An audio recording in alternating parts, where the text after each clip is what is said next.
So, Bismillah ar-Rahman ar-Rahim. Today, inshallah, we're actually going to talk about hadith number 31 from the 40 Nawawi hadith. And this hadith is really important because it's actually talking about love for the sake of Allah subhanahu wa ta'ala. And when we're talking about that, there's certain things that we always need to remember, like what brings that, what makes it, what brings it. And we tend to live in a world where it's all about taking in, and that greed is always covering us in the world that we're living in, where in order to entertain yourself, it's all about shopping, it's all about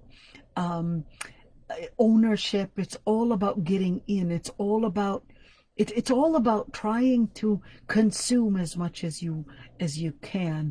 And of course, especially in capitalist countries, it's always selling these products for you even if you don't need them, and it becomes, without you realizing, you would really believe that I need this, not a want, but I need this, and that I can't live without it. This is going to be the ultimate happiness maker, if you'd want.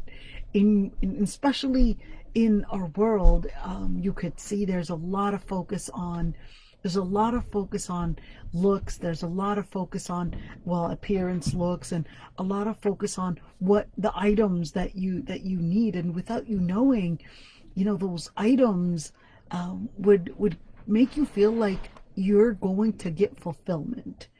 And that fulfillment, that of course you would be imagining that such fulfillment is what's going to make you happy, without you realizing it's actually taking away a lot of your faith.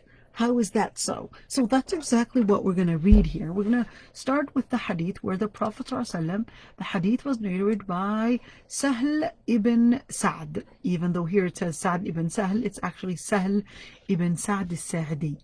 So we're going to start it. عن أبي العباس سعد ibn سهل الساعدي رضي الله عنه قال: جاء رجل إلى النبي صلى الله عليه وسلم جاء رجل إلى النبي صلى الله عليه وسلم فقال: يا رسول الله، دلني على عمل إذا عملته أحبني الله وأحبني الناس. فقال: ازهد في الدنيا يحبك الله، وازهد فيما عند الناس يحبك الناس. حديث حسن رواه ابن ماجه وغيره بأسانيد حسنة. I'm going to give the general translation here. So this man says, Sahl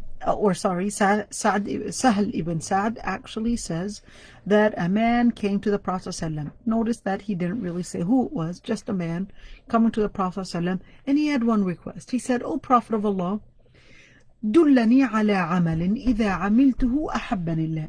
Tell me about a certain action, a certain behavior where if I were to do it, Allah subhanahu wa ta'ala would love me. And people would love me too. Then he said, "Izhad fi dunya yuhibbuk Allah." In other words, izhad fi dunya. Now the word is zuhd is normally translated as asceticism, in where you're giving away things. But we're going to go in detail about that interpretation. So, izhad fi dunya, live where you are satisfied and you're giving up on dunya. But we're going to go in detail with what the meaning of zuhd is. In dunya, in other words, give up on dunya, Allah subhanahu wa ta'ala will love you. And give up on what is in people's hands. Give up on what is in people's hands, and people will love you. Now, it's all about giving up, you could see. There's the zuhd and there's the zuhd. But there's really a lot more to explain when we're talking about zuhd here.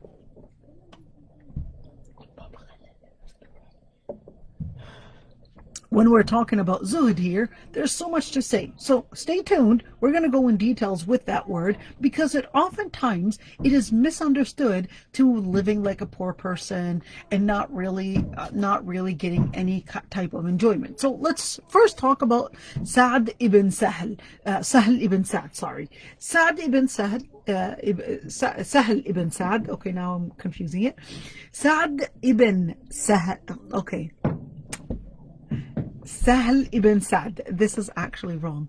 Sahl ibn Sa'd is actually one of the Sahaba, and he was actually the last living Sahaba, to the point that he used to say, if I would die, there's no more Sahaba that are left.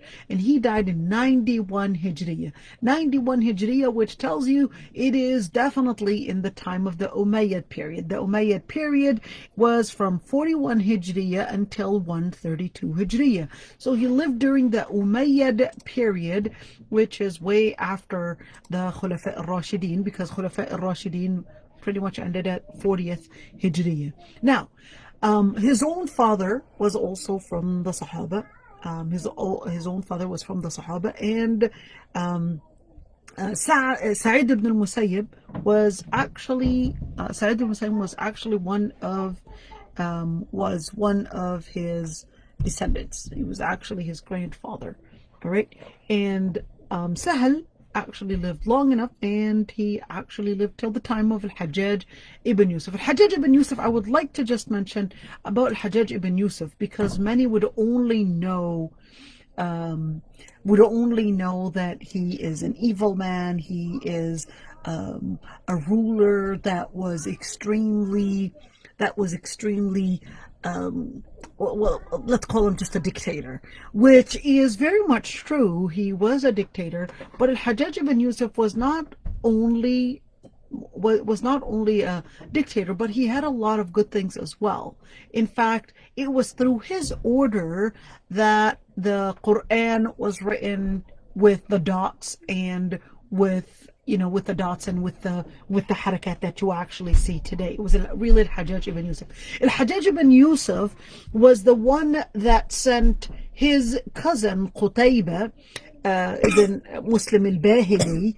Al-Hajjaj ibn Yusuf was the one that sent his cousin to bring Islam. In the story about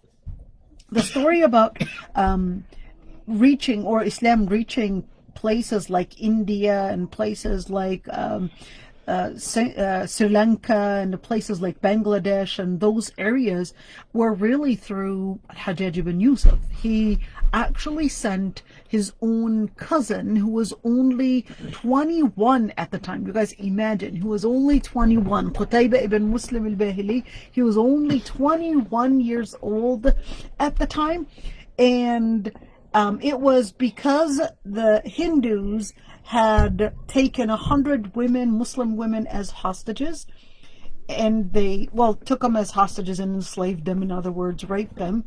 And he heard what had happened to those Muslim women, so he had sent his own cousin with the Muslim troops in order to save these 100 women from what they were going through. And of course they ended up actually bringing Islam to those countries.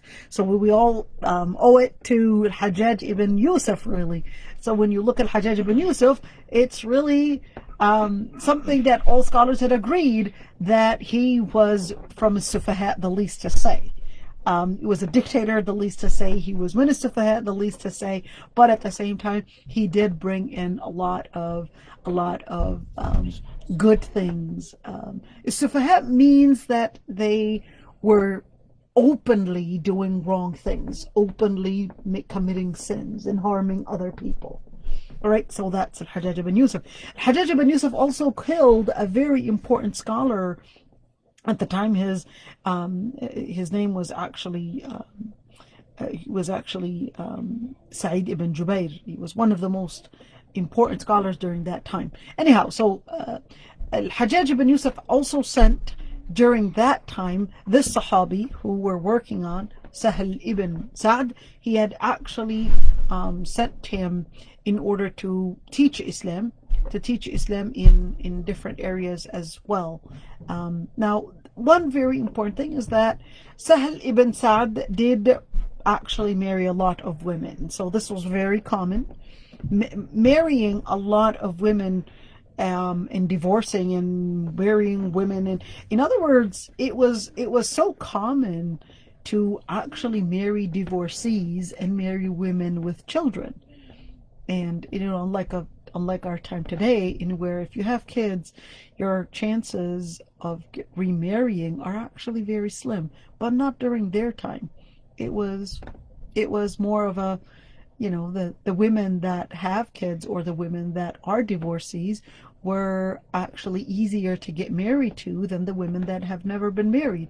In other words, the women that were divorcees were getting remarried faster, and the demand on them was a lot more than the women that were never married before. It was harder to get married to a woman that was never married before.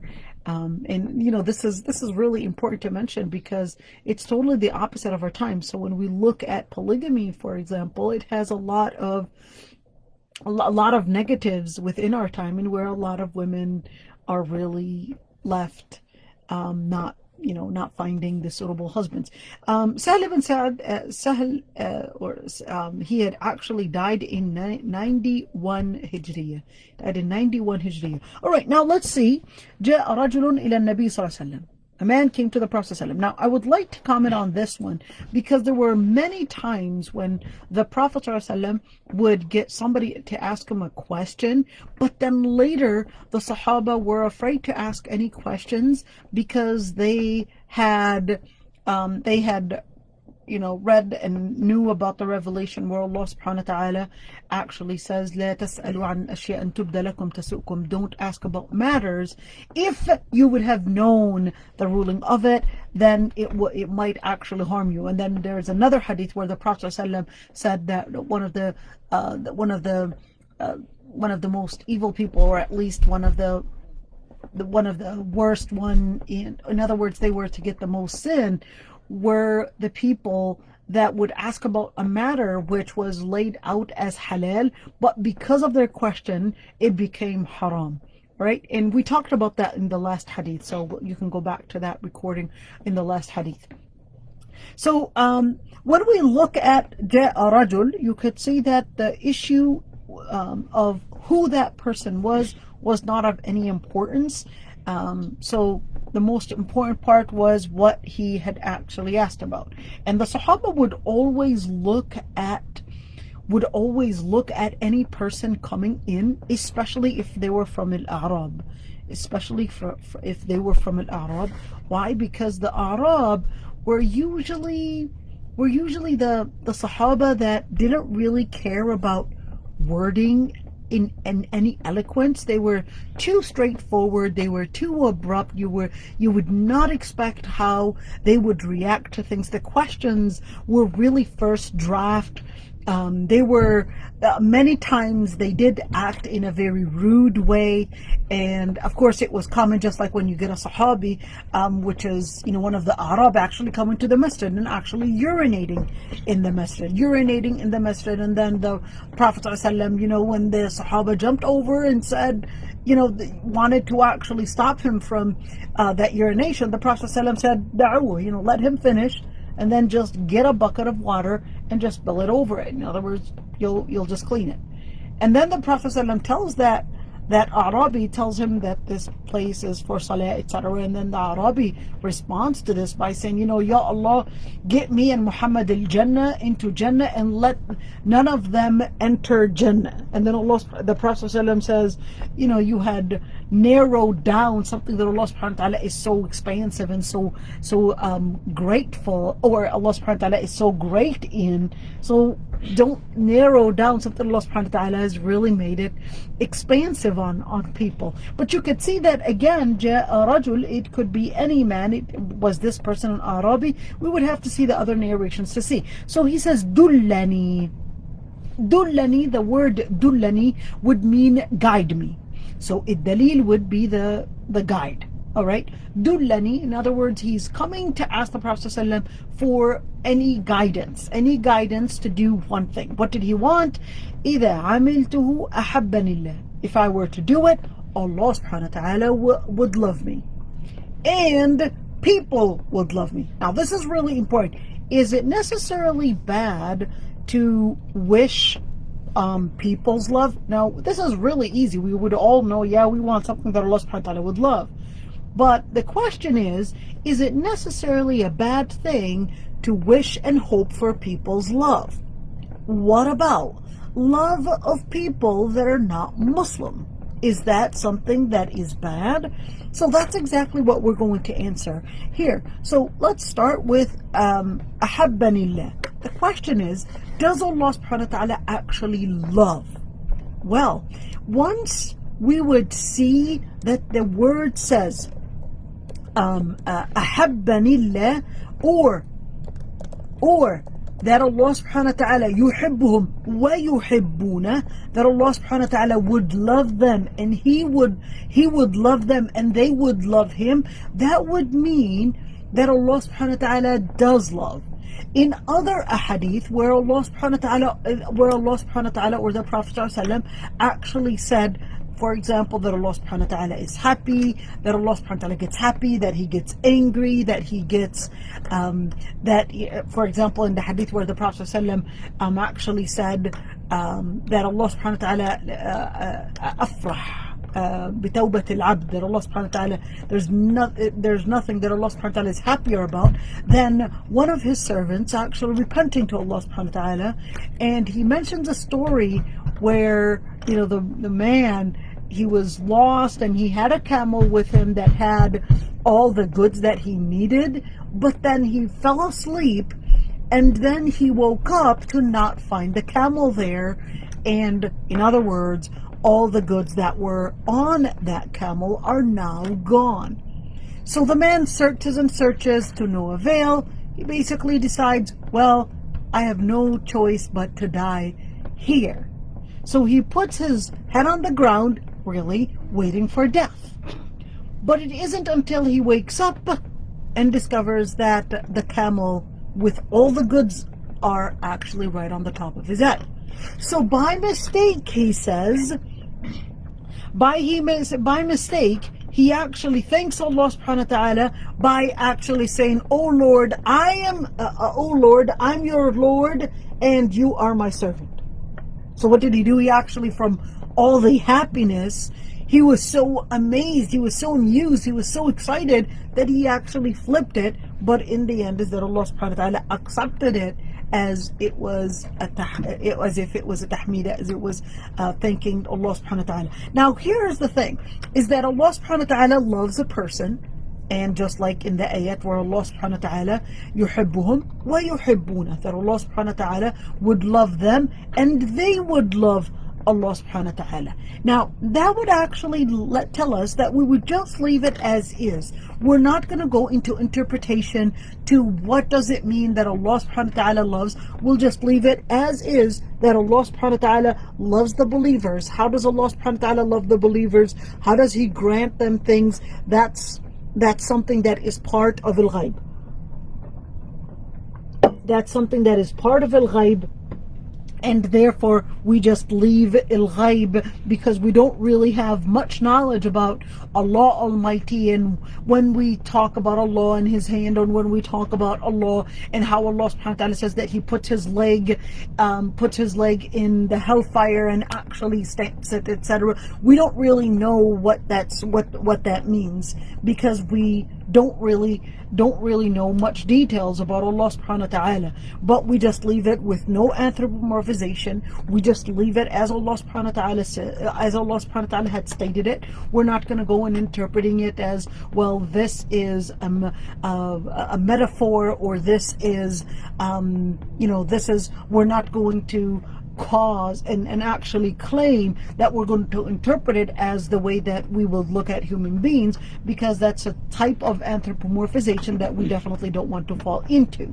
So in the end is that We just know Allah subhanahu wa ta'ala loves. Allah subhanahu wa ta'ala loves, just like it was actually mentioned in the ayat as well. Now, the question is, أحبني الله. So he's looking for what this man is looking for an action. He's looking for a amal. He's looking for, it's like, I want to do something where Allah subhanahu wa ta'ala would really love me. And this is where Allah subhanahu wa ta'ala also says, قل إن كان آباؤكم وأبناؤكم وإخوانكم وأزواجكم وعشيرتكم وأموال اقترفتموها وتجارة تخشون كسادها ومساكن ترضونها أحب إليكم من الله ورسوله وجهاد في سبيله فتربصوا حتى يأتي الله بأمره والله لا يهدي القوم الفاسقين.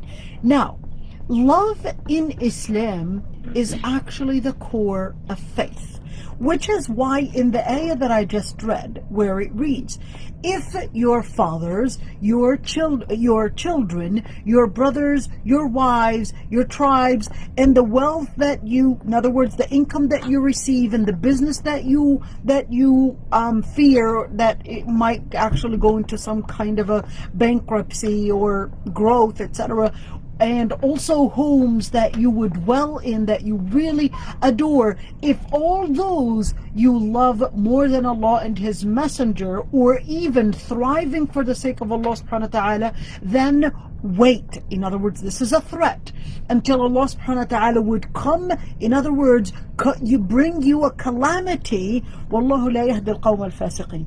And Allah subhanahu wa ta'ala, Wallahu la yahdi al-qawm al-fasiqin, that Allah subhanahu wa ta'ala does not guide those that are fasiqin. Now the word fasiq would actually mean that the person had transgressed the limit. So what does that have to do with anything? Well, if you look at the ayah, in where there is something that is a natural love. In other words, you love your husband, this is part of your natural instinct. You love your children, this is part of your natural instinct. You love food, this is part of your natural instinct. There is one type of love which is part of our instinct, but there is another type of love that is, although part of your instinct, but it's a different type of love. It comes from a different value.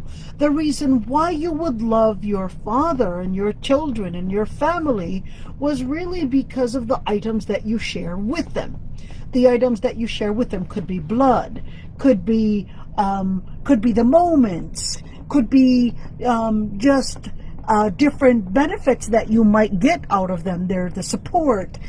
They're the people to actually give you the help that you need when you need them, etc. Now, if you look at all those, it's actually normal to love your children, etc., and love your parents and all that. And same thing when we're looking at money. It brings you ease. It makes your life easier. A home, it actually makes you, live in some stability. All those are actually part of our instinct. All right? But when it comes to the love of Allah subhanahu wa ta'ala, here's the part that becomes a tricky part.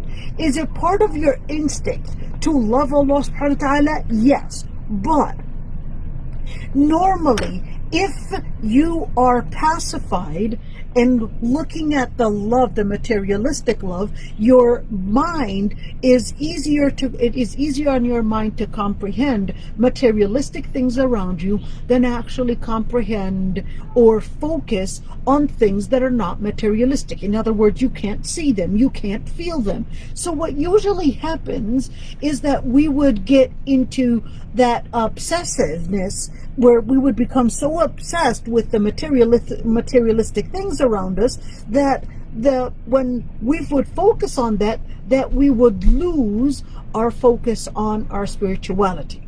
So you would focus on that. Now here Allah subhanahu wa ta'ala is telling you, well, if your focus is on your family, in other words, what is going to bring love? Well, love comes with the amount of time you spend with something, the amount of different things that you share, the amount of focus, the amount of support, etc., and the amount of time that you spend with such things. If those things are taking away your focus, i.e., that is, taking away your love, then your love here for Allah subhanahu wa ta'ala is going to be less by default. How does it happen? Well, if your focus is on this side is stronger, by default, that side is going to get weaker.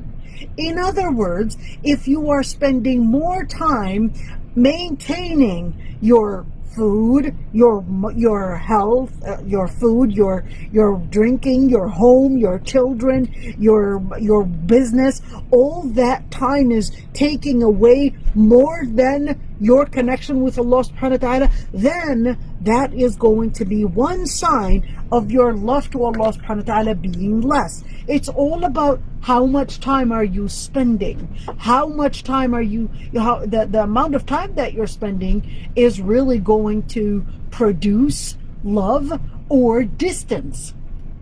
It's kind of like when you have a friend. Your friend is around you, wallahi al-mathal al-a'la. When your friend is around you, in the beginning, you guys are hanging out together, but then if she goes in the beginning, you would long for her, or, long for that friend. And then when they go away for the first year, second, third, fourth, the longer the time, the more you would forget about them. Your mind becomes used to that friend being gone. And وَلِلَّهِ الْمَثَلُ الْأَعْلَى, being gone from your sight, and therefore you would just forget about them and you would move on with your life. And that's the same thing when we look at Allah subhanahu wa ta'ala. And of course Allah subhanahu wa ta'ala, you can't compare Allah subhanahu wa ta'ala with a friend or even with humans, but this is just to give us an idea when we're talking about a focus, what it means to actually love Allah subhanahu wa ta'ala. And that's the same thing. And when and whoever would obey Allah subhanahu wa ta'ala, whoever would obey the Prophet, he would obey Allah subhanahu wa ta'ala. So what actually brings in the love? That's another thing that we're going to talk about, where the Prophet ﷺ actually says, وَالَّذِي بِنَفْسِي بِيَدِهِ لَا يُؤْمِنُ أَحَدُكُمْ حَتَّى أَكُونَ أَحَبَّ إِلَيْهِ مِنْ وَلَدِهِ وَوَالِدِهِ وَالنَّاسِ أَجْمَعِينَ. Where the Prophet ﷺ, and of course here being the messenger, being the Prophet of Allah subhanahu wa ta'ala, he actually says, by the one that has my life in his hand, you would not be a believer until I would be, that is the Prophet, which is the words of Allah subhanahu wa ta'ala as well, until I would be more beloved to him than his own sons or his own children, his own father, and all the people. In another hadith, when Umar ibn al-Khattab actually came to the Prophet ﷺ, and he said, you are the most beloved to me except my own self. So the Prophet ﷺ responded, no, Umar, not until I would be more beloved to you than your own self. And then he said, by Allah, you are more beloved to me than my own self. So the Prophet ﷺ says, now, Umar, what does that mean? Now you have reached the level of Iman. Now if you look at the hadith, that Hadith Jibreel, I always go back to Hadith Jibreel because it's a really important hadith, where the Prophet ﷺ, when he was asked by Jibreel, when he came in the form of a man, when he was asked by Jibreel, what is Islam? And then he said, what is Iman? And then what he said, what is Ihsan?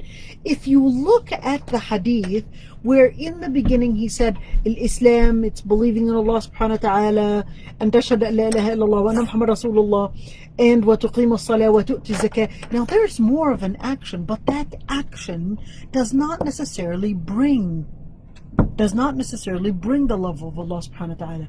What really brings it? What really brings it is really sincerity, and when the person is doing it out of love.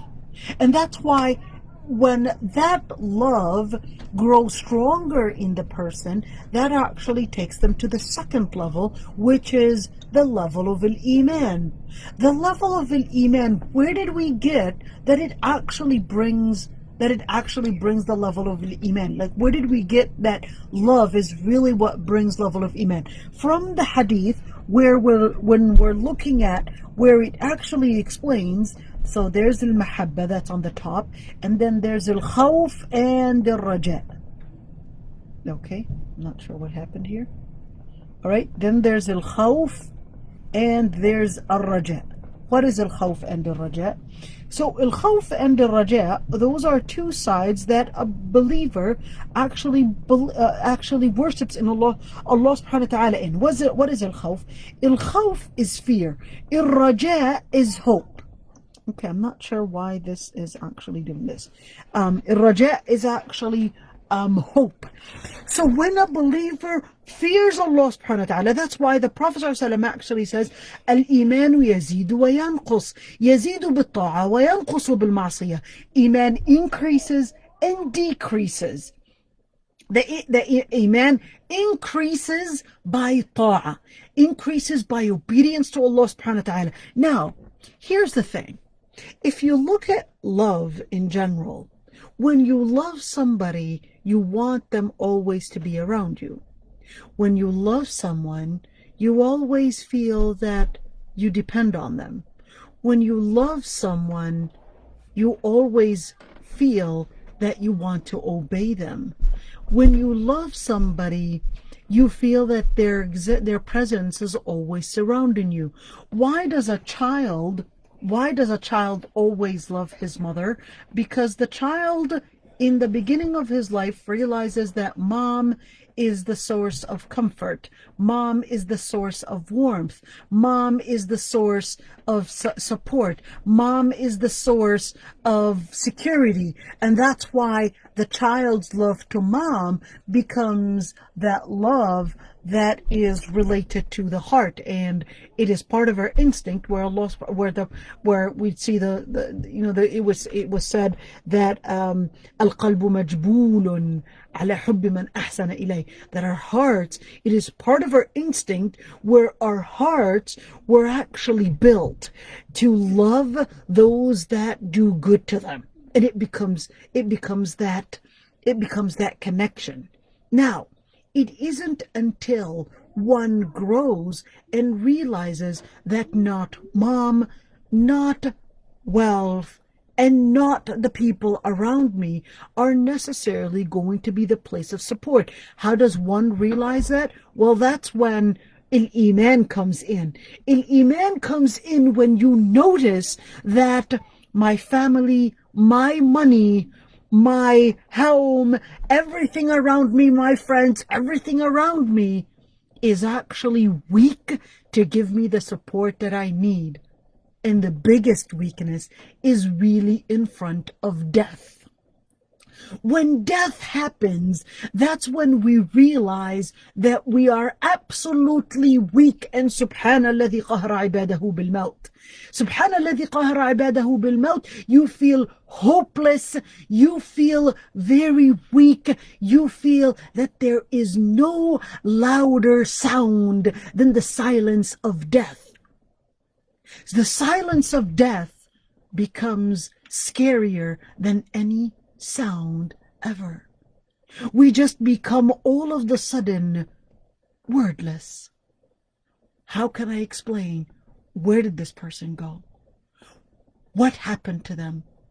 Why couldn't they support themselves? Why couldn't they help themselves? And that's when a mu'min realizes that all people are really weak and all things are really not the material, or all the materialistic things are really not strong enough to give you the support and to give you the happiness and to give you the security. That is when your iman becomes stronger in actually connecting with Allah subhanahu wa ta'ala, and you would then start looking at the materialistic things and putting them in the size that they should be in.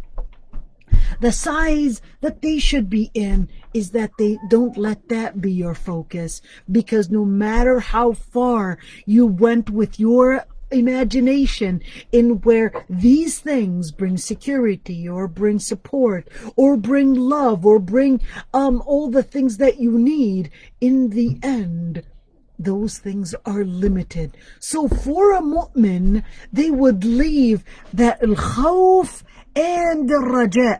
They would then connect with Allah subhanahu wa ta'ala. They would then connect with Allah subhanahu wa ta'ala to realize, they would then connect with Allah subhanahu wa ta'ala to realize that Allah subhanahu wa ta'ala, that Allah subhanahu wa ta'ala is the one to give security, and that they would worship Allah subhanahu wa ta'ala because they would fear that Allah subhanahu wa ta'ala, by transgressing His limits, that Allah subhanahu wa ta'ala is capable of actually bringing in some type of uquba, some type of punishment. At the same time, they would live the raja because they would know that that hope that they would live in, that Allah subhanahu wa ta'ala is actually most merciful.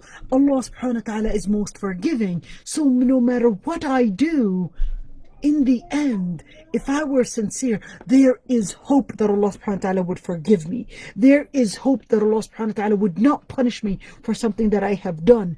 And here, a believer lives in that hope. But the farthest one is really to worship Allah subhanahu wa ta'ala based on love. But that doesn't mean that we had some Sophia that actually said, that if somebody would worship Allah subhanahu wa ta'ala based on fear, that is a very generic worship, which is actually not true. You can fear Allah subhanahu wa ta'ala and really worry if you transgress the limit, that Allah subhanahu wa ta'ala will punish you for it.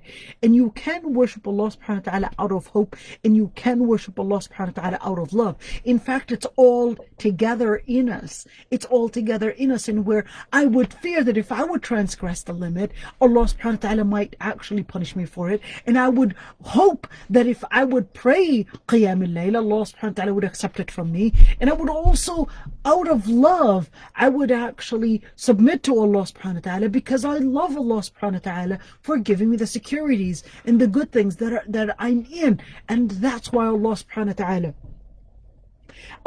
ta'ala actually says about the mu'mineen. Again, we're in the level of iman.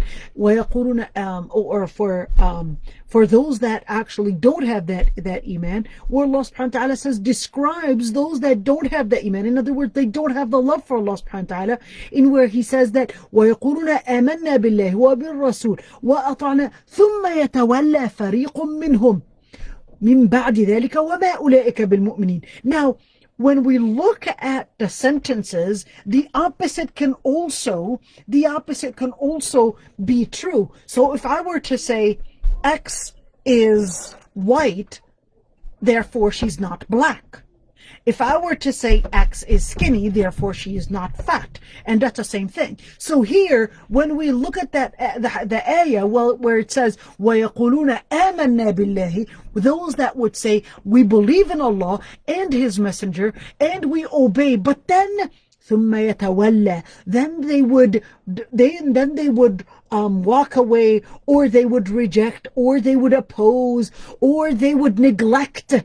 They would neglect, or a group would neglect Allah subhanahu wa ta'ala. After that, Allah subhanahu wa ta'ala says, وَمَا أُولَئِكَ بِالْمُؤْمِنِينَ, those are not the believers. Now, what does that mean? That the believers would say, we believe in Allah, we believe in His Messenger, and we also obey Allah Almighty. Then therefore, those would be the believers. Now here, we're looking at the sentence in where, for us to understand the hadith, in Hadith Jibreel, in where Islam is the beginning, but it isn't until Iman grows in your heart that you will find al-mahabba, the love for Allah Almighty, growing in your heart, and therefore your love will actually bring in halawat al-iman, will bring in the beauty of al-iman. Where the Prophet ﷺ, in the hadith that was actually narrated in a Sahihain, would mean that the hadith is narrated by al-Bukhari and Muslim. The Prophet ﷺ says, ثلاث من كن فيه وجد بهن حلاوة الإيمان. 3 people, whoever these 3 traits are in any human being, that means that they will find the beauty, halawa, like it's some kind of a sweetness of iman, some kind of a sweetness of iman that they will find, the sweetness of the faith in their heart. So when you talk about sweetness, what are you talking about? You're finding something that's bringing you security. You're finding something that's bringing you satisfaction. That's what sweetness does. When something is sweet, it's bringing you satisfaction, fulfillment. It's bringing you pleasure. And here the Prophet ﷺ says, أن يكون الله ورسوله أحب إليه مما سواهما. That Allah subhanahu wa ta'ala and His Messenger would actually be more beloved to them than anything else. Who will find the sweetness of iman? This is the first person. When their love for Allah subhanahu wa ta'ala is actually more than anything.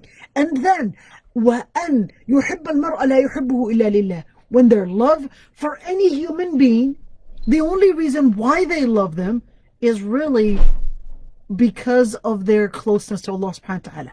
In other words, it's all going back to the main center, which is Allah subhanahu wa ta'ala. They're friends with X or Y, not because they go to school together or because they share some kind of work together, but because of one main thing, which is that their focus is really on Allah subhanahu wa ta'ala. And that's why in the other hadith where the Prophet ﷺ actually says that 7 out of the 7 that Allah subhanahu wa ta'ala will shade His shade on Judgment Day, in where He had actually says in the hadith that two young men that they actually loved each other for the sake of Allah subhanahu wa ta'ala, and shabun nasha'a fi ibadatillah, they were that shab, that young man always grew in the love for the masjid, there in the sweetness of the masjid, in the sweetness of ibadah, the worship of Allah subhanahu wa ta'ala. Now here, if you look at the hadith وَأَنْ يُحِبَّ الْمَرْءَ لَا يُحِبُّهُ إِلَّا لِلَّهِ, they would love a person only for the sake of Allah subhanahu wa ta'ala. The third one in the hadith, وَأَنْ يَكْرَهَ أَنْ يَعُودَ فِي الْكُفْرِ بَعْدَ أَنْ أَنْقَذَهُ اللَّهُ مِنْ كَمَا يَكْرَهُ أَنْ يُلْقَى فِي النَّارِ. That they would hate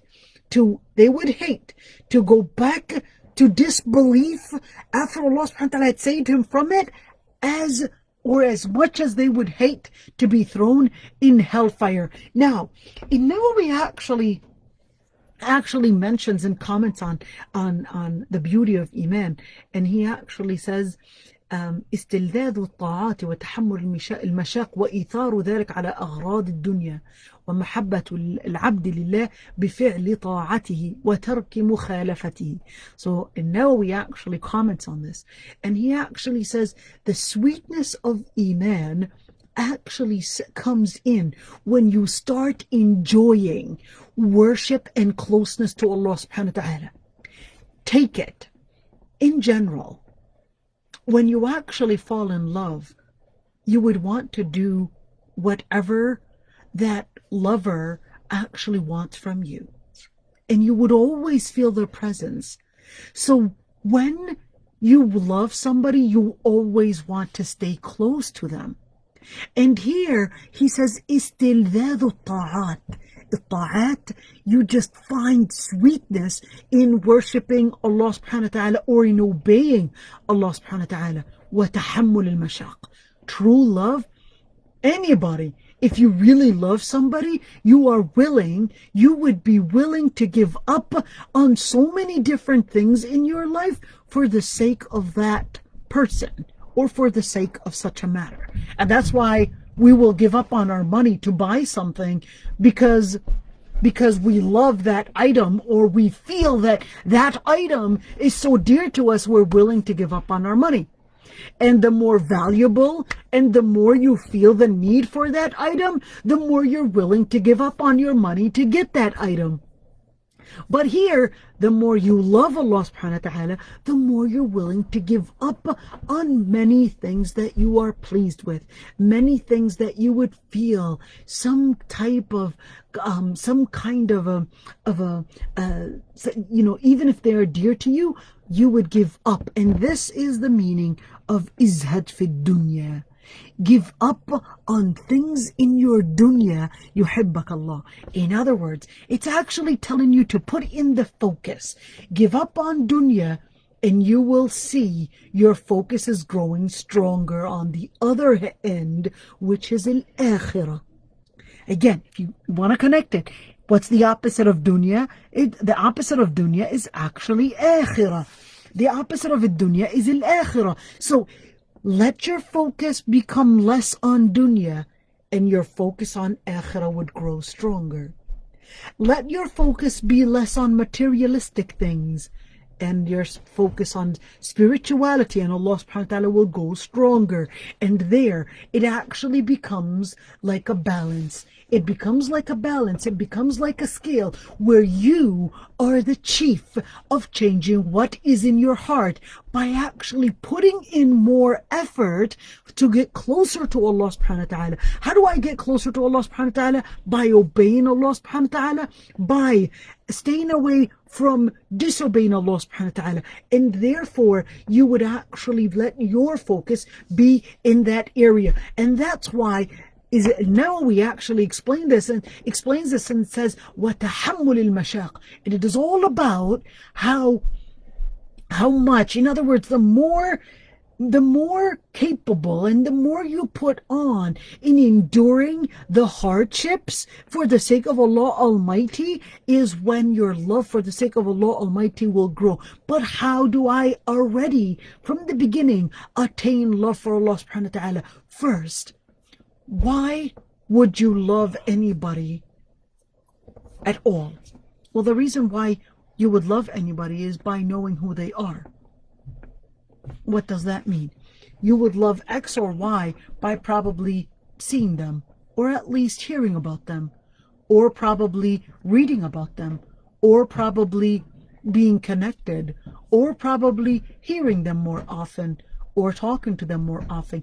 The more you associate with a person, the more they would become part of your life. And that's where the most and the biggest way to get connected with anybody is really with conversations.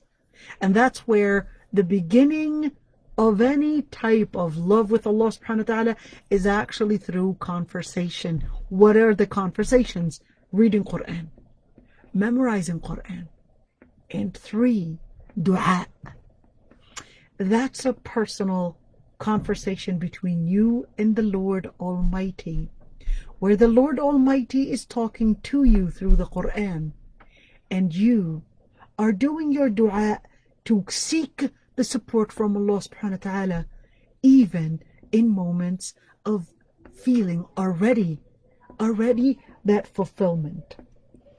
Now the other part, إثار ذلك على أغراض الدنيا. إثار ذلك على أغراض الدنيا. In other words, it's when the different materialistic things to you put Allah subhanahu wa ta'ala as your priority over all the different materialistic things.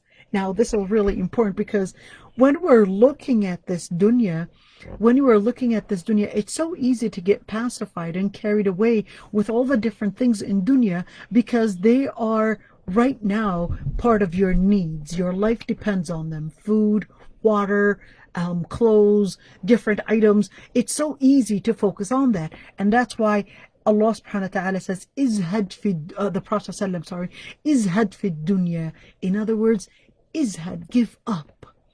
What is az-zuhd? Az-zuhd is not necessarily leaving things totally. It's okay to have a beautiful home. It's okay to have a beautiful car. It's okay to have to want more children. That's all right. But don't let that be your focus. It's part of our instinct to want a beautiful home, and it's definitely part of our instinct to feel that when money comes in, to feel a sense of security, because we would feel that this is going to give me honor. And definitely, when you look at money, poverty dishonors the person. It makes others abuse them. That need puts them in so many different hardships, and especially amongst people. That need can actually put us in dishonor, where it might actually not only dishonor us, but it might actually make us lose our own life. That need can actually make us lose even our loved ones. The need of wealth is a really dangerous thing that may actually put our life in danger. Now, محبة العبد لله بفعل طاعته. When you want to worship Allah subhanahu wa ta'ala, get closer to Allah subhanahu wa ta'ala by obeying Allah subhanahu wa ta'ala, وترك مخالفته, and leaving what Allah subhanahu wa ta'ala dislikes.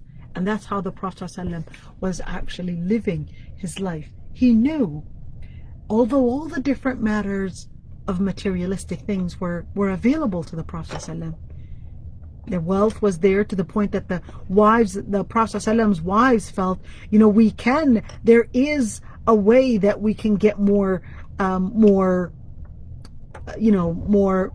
that materialistic or more wealth coming in and to sustain our life, and we can get more of that. It's just that the Prophet ﷺ does not want to. And they were thinking that, what if we kind of walked away for a whole month, he would realize that he can put an effort and actually make our life easier with more money. Why? Because they were seeing that during Khaybar, the other Sahaba, their life was getting easier, their life was getting better, but their life wasn't. Why? Because the Prophet ﷺ, although he did have the ability to actually take in more money and take in more of those materialistic things to sustain his life, but the Prophet ﷺ didn't want to. Why? Because he knew that those things are materialistic things, and therefore he taught the Sahaba that your akhirah needs to be your focus. Those materialistic things are going to go away. Your akhirah, once that's your focus, that's when your iman and your hope will be in the akhirah and not in the dunya. And that's when rida comes in. Rida, izhad fi dunya yuhibbak Allah. When you leave dunya, you will find Allah subhanahu wa ta'ala loving you. Why? Because you let go of a lot of those materialistic things. What happened? You actually lived in that satisfaction, the satisfaction and that level of being content. And that's where, when we look at what brings in the satisfaction, in where Allah subhanahu wa ta'ala says, فَلَا وَرَبِّكَ لَا يُؤْمِنُونَ حَتَّى يُحَكِّمُوكَ فِي مَا شَجَرَ بَيْنَهُمْ ثُمَّ لَا يَجِدُوا فِي أَنفُسِهِمْ حَرَجًا مِمَّا قَضَيْتَ وَيُسَلِّمُوا تَسْلِيمًا. Once that satisfaction comes in, you would find yourself that, I'm going to satisfy myself.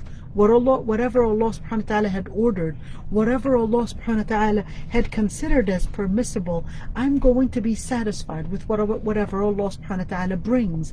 And that's why Allah subhanahu wa ta'ala in the ayah says, by your Lord, they would not be believers until they would let you, حَتَّى يُحَكِّمُوكَ, in other words, until you become the judge in their matters. In other words, Islam, the Quran and Sunnah become those final decrees, those final rulings, and then ثُمَّ لَا يَجِدُوا فِي أَنفُسِهِمْ حَرَجًا مِمَّا قَضَيْتَ, then they won't feel that burden. Why? Because to them, if that's the road that Allah subhanahu wa ta'ala wanted me to take, I'm going to be satisfied and only take that road. Where the Prophet ﷺ, in another hadith, but narrated by Tirmidhi from Mu'adh ibn Anas al-Juhani, that the Prophet ﷺ actually says, "Man a'ta lillahi wa mana'a lillah wa ahabba lillah wa abghada lillah faqad istakmala imana." Whoever gives for the sake of Allah subhanahu wa ta'ala, and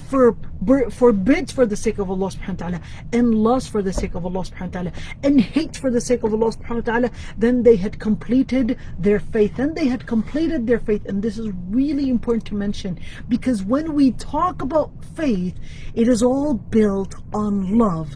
What do we mean by love? It's, what are you loving? Where is your love focused on.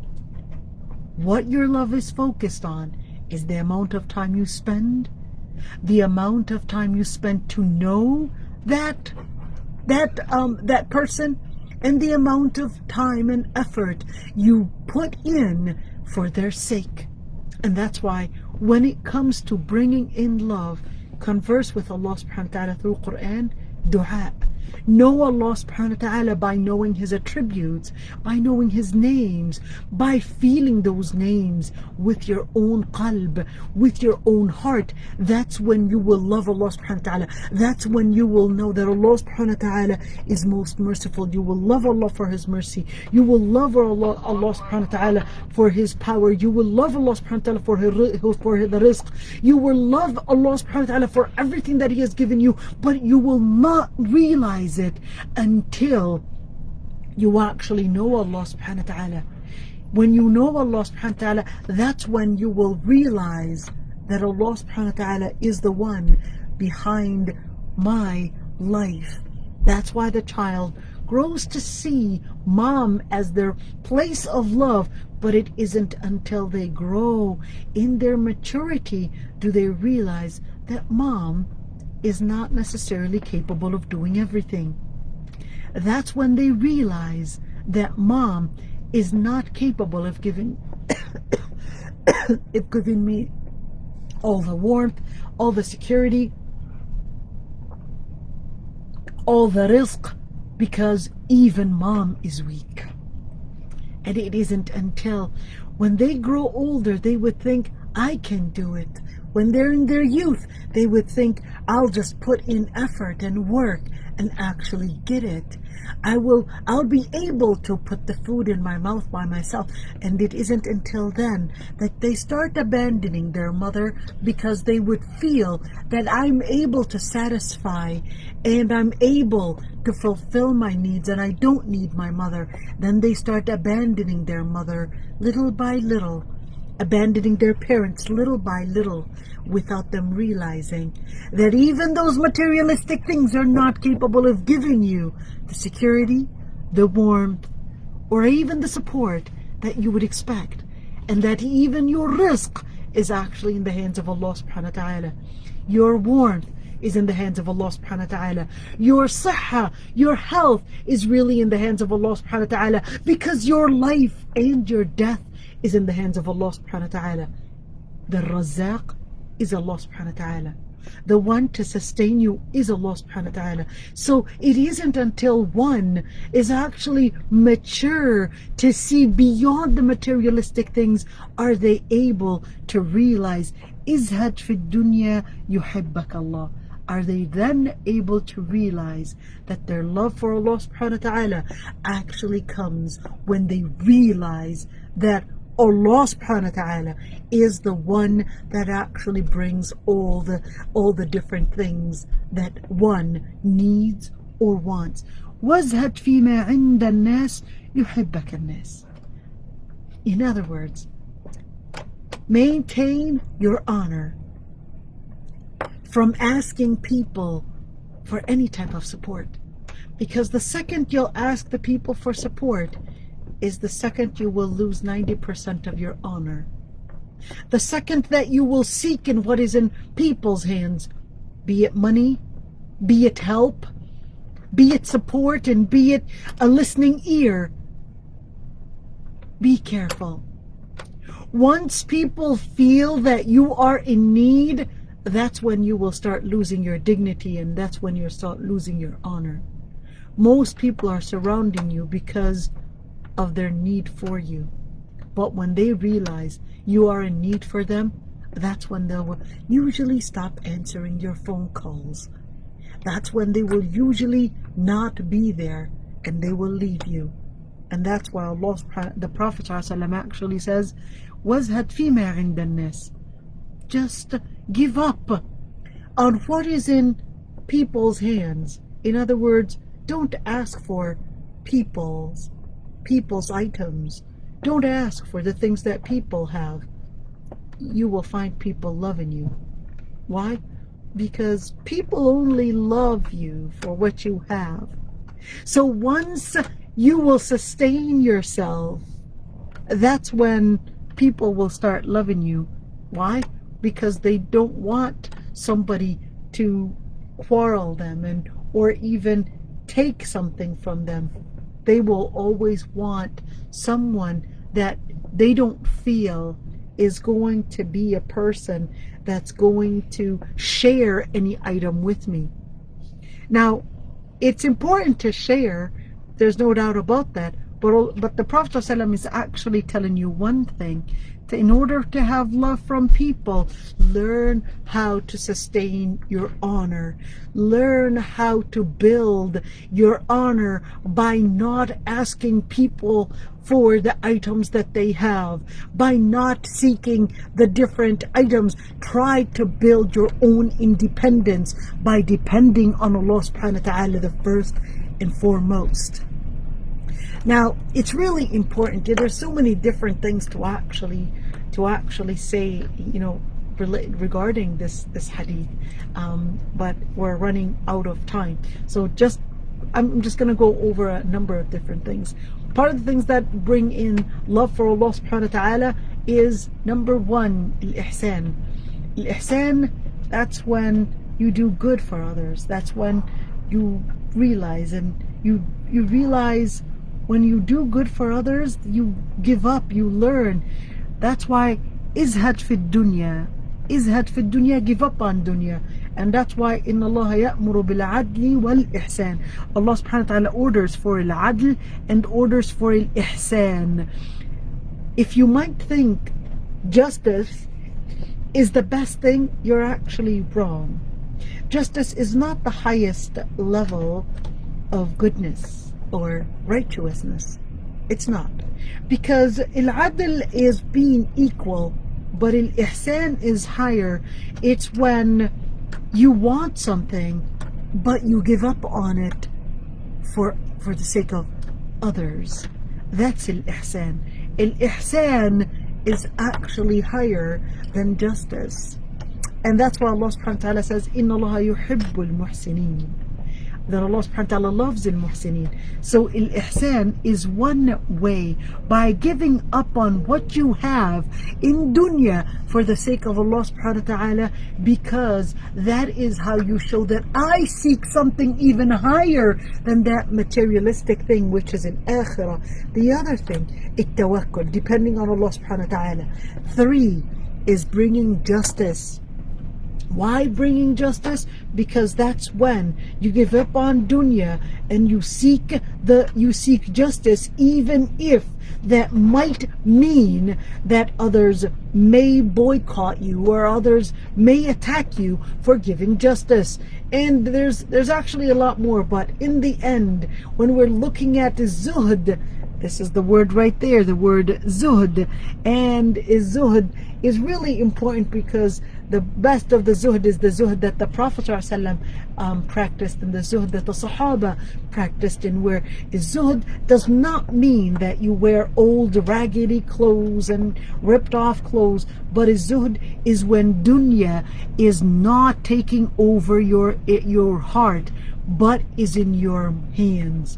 Dunya is in your hands. It's okay to have a lot of money, but make sure that that money is not controlling your values, but you are controlling the money by putting it in the right place.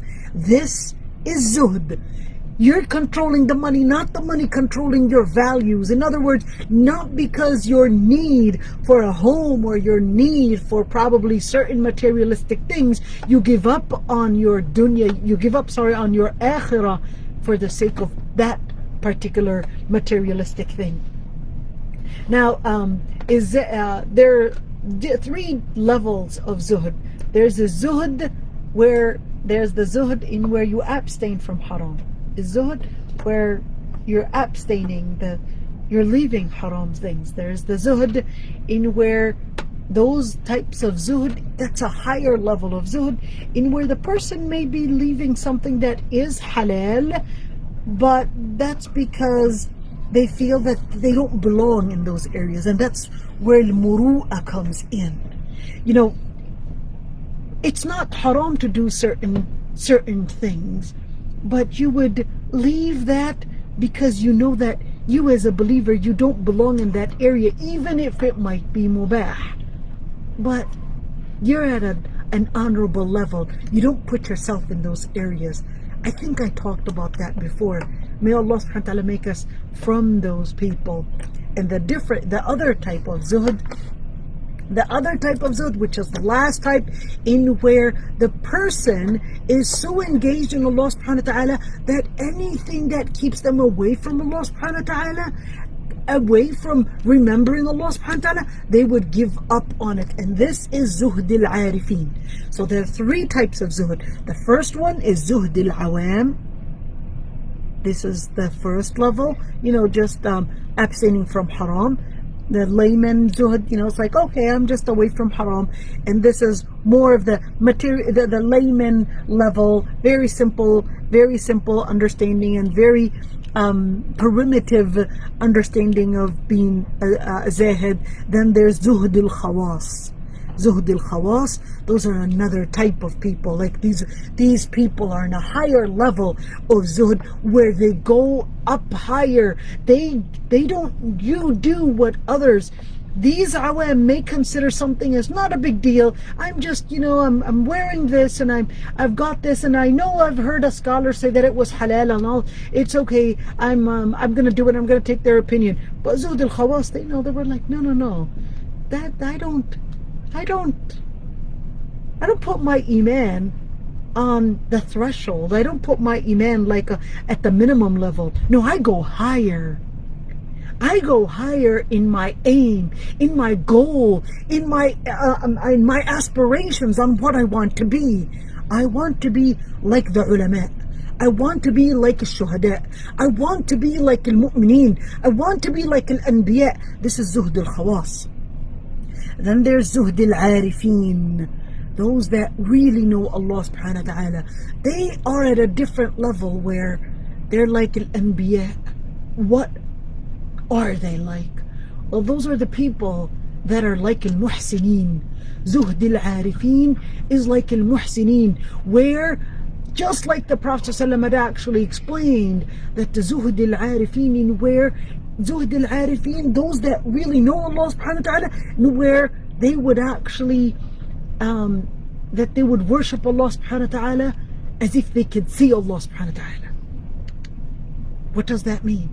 Their love for Allah subhanahu wa ta'ala exceeds every single limit, to the point that as if they could not only feel Allah subhanahu wa ta'ala, but as if they could see Allah subhanahu wa ta'ala. That's zuhd al-arifin. How do we get that zuhd al-arifin? Well, we would get zuhd by realizing really the place of dunya. And then you would realize, is it really worth it? Or is akhirah more worth it? And then there's really a lot more to say, but when we La ilaha illallah, there's so much to say about zuhd and about mahabba and all that. But one very important thing for us to learn is knowing that you won't get till zuhd and you won't get to the akhirah until you actually put the dunya in the true lens of where it is. Is it really worth it? Is it really that important that you would sell your akhirah for the sake of a materialistic thing? You would sell, and you would, to you or to that person, they're willing to buy a home through riba and through interest, or be with somebody that is not a Muslim, meaning like a sister marrying a non-Muslim man, etc. And then it's like a moment of ghafla, a moment of where a person is living in that ghafla and they don't realize, is it really worth it? The dunya is so short. Life is so short. Is it really worth it? That's where izhad fi dunya. No, whether it's a human being or whether it's the materialistic things, put it into perspective and really live it in where you would realize that al-akhirah comes as your number one priority. May Allah subhanahu wa ta'ala make us from those that are zahideen fi dunya and make us from those that will love Allah subhanahu wa ta'ala, and make us from those that will be um, zahideen in what is in people's hands in order to get that. Here are a number of questions. Is that same non-intentional twist in thinking Allah happened in the hadith of the last man that came out of Jahannam, and Allah smiled to his reply even if it was said twisted of joy? Is this Sahel the same as the Sahel in the Treaty of Hudaybiyah? I didn't understand the first question, but in the second question, Sahel ibn Sa'd is different than the Sahel in Sulh al-Hudaybiyah. In Sulh al-Hudaybiyah, that's a different. In Sulh al-Hudaybiyah, that was Sahel. Okay, now the name slipped off my mind. This Sahabi, the Sahabi that is in this hadith, is actually from Medina. This Sahabi is actually Khazraji Ansari. Khazraji Ansari. The Sahel in Sulh al-Hudaybiyah is actually, the name slipped on my mind, but is actually is from Bani Umayyah. Really, is from Bani Umayyah, and that Sahel in Sulh al-Hudaybiyah is from Quraysh. He's actually from Quraysh. Bani Umayyah are from Quraysh. And that's where the Prophet ﷺ, when he said Sahlu amrukum, meaning when he saw Suhail ibn Amr, that's not Sahl, so there's the name. Suhail ibn Amr, for Sulh al-Hudaybiyah, his name was Suhail ibn Amr. Suhail ibn Amr, and not Sahl. Suhail ibn Amr, that's when the Prophet ﷺ, said in the name that, and commented on the name, Sahlu amrukum. From the name, inshallah, it's going to be easy. Here's another comment. Reminds me of the tafsir you taught us during Quran about those who make it to Jannah and talk and say they used to be really worried. Yeah, alhamdulillah. All right, any questions? And if you want, I will here allow you to unmute yourselves, and if you would like to comment anything, I'd be happy to hear your comment, inshallah. Sheikh, I had a question about, like, do you think, you're talking about Iman and Ihsan, does it happen like gradually, or does it happen like in certain, like, how do you get, like, you're like, I want to get to Ihsan, but like, how do you think, would it be stages, or would it be like something that would just happen? So it really depends on the person. There are some people that are mu'mineen, from the day they made the shahada, and you can see that some people, they would be Muslim, they would be born Muslim, and they're still at the level of Islam. So it really depends on the person and what effort they put, and it depends on, again, Allah subhanahu wa ta'ala says, وَالَّذِينَ جَاهَدُوا فِينَا لَنَهْدِيَنَّهُمْ سُبُلَنَا. Those that put effort in Allah subhanahu wa ta'ala will guide them. Allah subhanahu wa ta'ala will give them paths, will open up doors that will lead them to Allah subhanahu wa ta'ala. And that's the same thing. And where it really depends on the person. Are you putting effort to grow in your Iman? Like I said, some people, they would make their shahada and their Iman is already at the level of Iman already. They would make the shahada and their Iman is strong already. And we've seen that. We've seen new reverts that are actually a lot better Muslims than people that were born Muslim. And we could see people that are born Muslim and still Iman has not gone farther than the word Shahada, which they probably got from their parents. They never really said and revived their Shahada. They just believe that, they're Muslim because their parents are Muslim. Does that really make them Muslim? And that's why scholars had differences of opinions on whether a person is actually considered a Muslim just because their parents are Muslim. And that whether when they reach the age of puberty, whether they have to make their shahada or not. Ibn Taymiyyah regarded that a person, when they reach the age of puberty, in order to be Muslim, that they have to actually say the shahada as if they are converting to Islam, as if they're entering Islam. So it's not really enough to say, well, my parents are Muslim, therefore I found myself in this faith. Most people, they are Muslim because their parents are Muslim. They found themselves in in the culture of Islam, if you'd want to say, and therefore they're part of the religion. But we have to teach our children that once you reach the age of puberty, it's your responsibility to actually do and revive your shahada. Ibn Taymiyyah used to say, I revive my faith every single day, and I redo my shahada every single day. Would redo his shahada every single day. And that's why even for salah, there's ashhadu an la ilaha illallah Muhammad Rasulullah. It's that moment of reviving your faith again and again. So it really depends on the person to answer the question. Any other questions? All right, so jazakumullah khairan everyone, and barakallahu fikum for attending, and we'll see you all tomorrow for our favorite class. At least it's my favorite tafsir.